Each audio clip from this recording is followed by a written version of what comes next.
Dobar dan svima, evo jedne teme kako na koji način autizam afektira roditelje.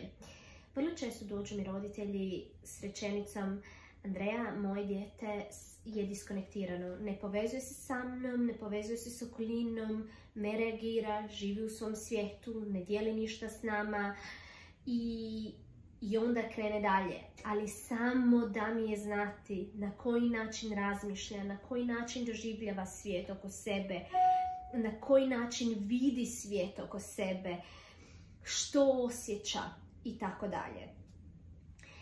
Ja vam želim skrenuti pozornost da diskonekcija je nešto što ide vrlo često s autizmom i ta diskonekcija se događa u ranoj dobi djeteta.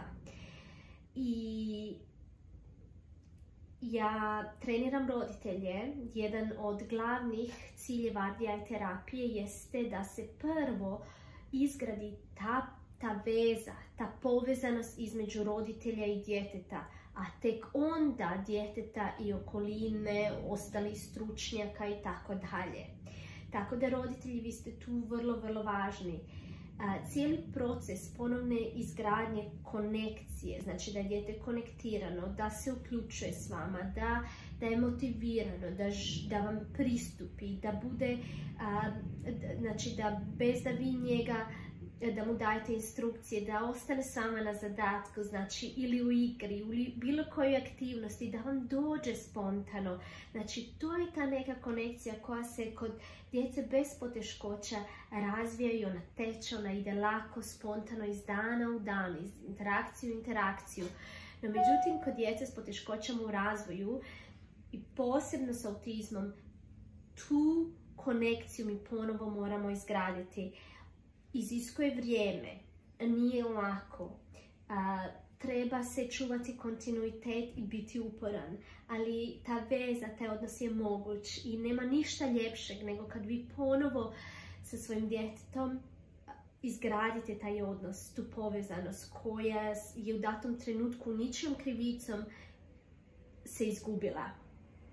Nakon što izgradite taj odnos, tu konekciju, tada vi možete sa svojim djetetom puno više toga. Znači, vaše dijete će se puno više razvijati i dopuštat će vam da vi budete njegov guide, da ga vi vodite kroz život i da ono uči s vama i kroz vas.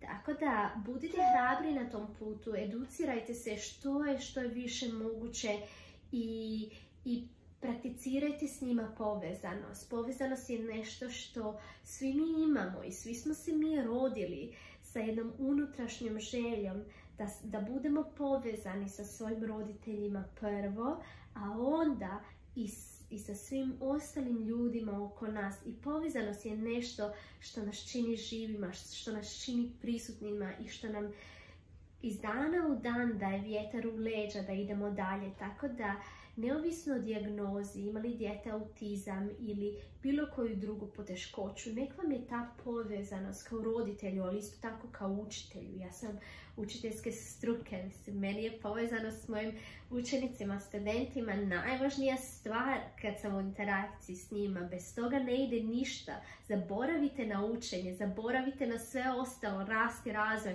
ako nemate konekcije. Tako da neka mi je uvijek na pameti konekcija, konekcija, konekcija, vrlo je važna. Hvala vam što ste me gledali u ovom videu i vidimo se uskoro.